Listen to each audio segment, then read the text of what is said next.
होंगे, जुलूस होंगे। बिलावल भुट्टो जरदारी ने भी आज कह दिया कि 16 को गुजरांवाला और कराची में 18 अक्टूबर को होगा। लेकिन national command and operation centre NCOC ने आज खबरदार कर दिया कि कोरोना के केसेस पाकिस्तान में बढ़ रहे हैं और अवामी इज्तिमात से तो कोरोना ज्यादा आगे बढ़ेगा। गो कि अभी ये फैसला नहीं हुआ कि अवामी इज्तिमात पर पाबंदी लगेगी या नहीं, लेकिन NCC नेशनल कोऑर्डिनेशन कमेटी के पास ये मामला जाएगा कि अवामी इज्तिमात के बारे में क्या पॉलिसी बने। क्या कहेंगे आप?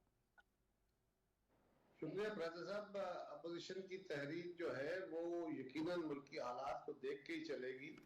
अगर हम समझेंगे कि वाकई इसका थ्रेट मौजूद है तो पहले तो हम अपने कारकुनों से ये कहेंगे कि आपने मुकम्मल तौर पे जो एहतियाती तदाबीर हैं, जो SOPs हैं, उनको फॉलो करना है। अब तो मार्केटें खुली हैं, बाजार खुले हैं, स्कूल खुले हैं, कॉलेजेस खुले हैं, शादी हाल खुले हैं, रेस्टोरेंट खुल गए हैं, सब कोई चीज बंद तो रह नहीं गई।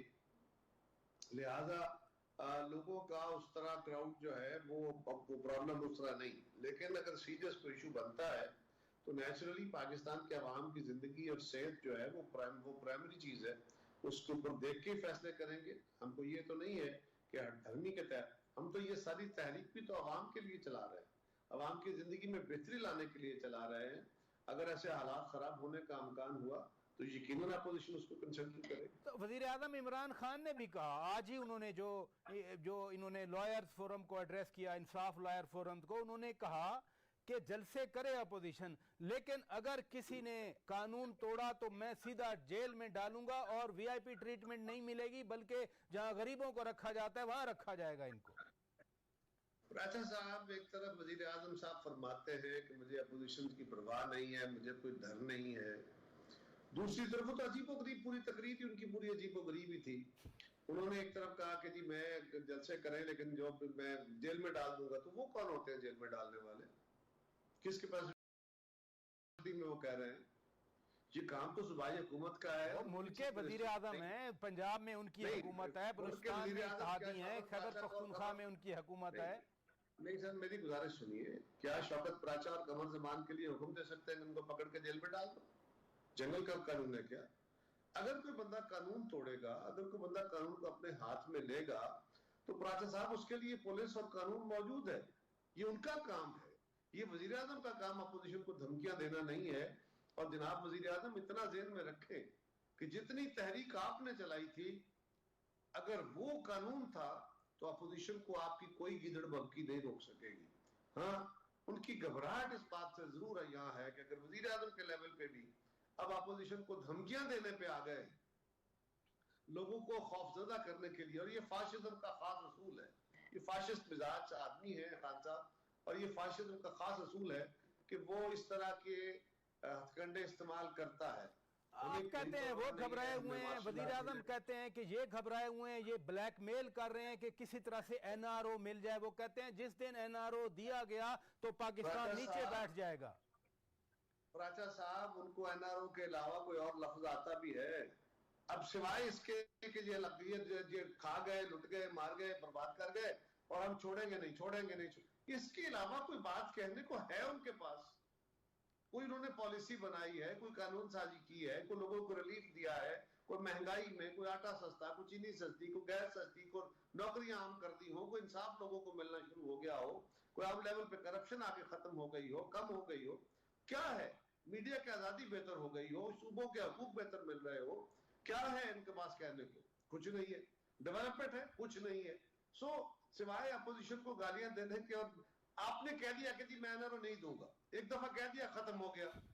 अब अगर आप इस बात पे कायम है कि नहीं दूंगा, तो फिर आपको कहने की जरूरत बार बार क्या है? आप कहते हैं कि उन्होंने कुछ नहीं किया, वजीर आजम तो कह रहे हैं कि सबसे बड़ी खूबी इमरान खान को जो फौज को नजर आती है, ISI को नजर आती है कि इमरान खान ईमानदार आदमी है, इसलिए फौज उनकी हुकूमत को सपोर्ट करती है। तो ईमानदारी तो है ना?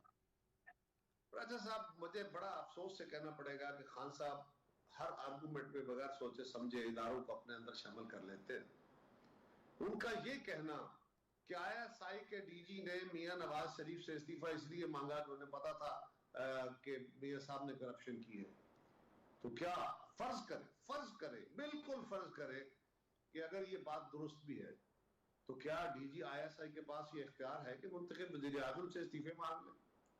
ज्यादा से ज्यादा किसी इंटेलिजेंस एजेंसी का क्या काम? व्हाइट कॉलर क्राइम पकड़ने के लिए और इदारे मौजूद हैं, ये एजेंसियां अपना काम करेंगी और उनका काम यह है कि अगर उनके इल्म में कोई बात आती है, उनके पास इंफॉर्मेशन आती है, तो मुतल्लिका इदारा नैब है, एफआईए है, उनको दे, वो अपना काम करे। क्या वो जाके इस मुल्क के मुंतखब वज़ीर आज़म से इल्जामात की बुनियाद पे या अपनी इंफॉर्मेशन की बुनियाद पे इस्तीफे तलब कर सकते? वज़ीर आज़म ने आज उनको सर्टिफाई कर दिया कि हाँ उन्होंने मांगा था। ये बड़े अफसोसनाक बात है। वो इदारों को इस तरह शामिल करना चाहते हैं सियासत के अंदर। मत करें ये काम, मेहरबानी करें इस मुल्क के ऊपर। वो तो अपोजिशन की तनकीद का जवाब दे रहे थे जब अपोजिशन कहती है, जैसे आप फरमा रहे हैं कि इदारों को लेके आते हैं, वो कहते हैं कि इदारे तो मुझे इसलिए पसंद करते हैं कि मैं ईमानदार हूं। राजा साहब आप ये देखें वो फरमा क्या रहे हैं। उन्होंने क्या कहा? उन्होंने कहा जनरल ज़हीरुल इस्लाम ने इसलिए इस्तीफा मांगा कि उन्हें पता था कि मियां साहब ने करप्शन की है। मैंने करप्शन नहीं की इसलिए मुझसे इस्तीफा नहीं मियां साहब की बात का जवाब दे रहे थे। मियां साहब ने ये कहा था कि जनरल ज़हीरुल इस्लाम ने इस्तीफा मांगा है। मैं कह रहा हूं फर्ज किया कि ये बात दुरुस्त है। मैं ये कह रहा हूं कि फर्ज किया ये बात दुरुस्त है, कोई करप्शन का चार्ज था, तो इवन देन क्या डीजी आईएसआई के पास ये इख्तियार है कि वो वजीर आजम से इस्तीफा तलब कर ले? वजीर आजम ने तो आज ये बात कह के उसको मुस्तरद कर दिया, उसको सनद दे दी ना कि हाँ ऐसा हुआ है, ये ऐसा किया जा सकता है। अच्छा, जुलूसों की तहरीक के हवाले से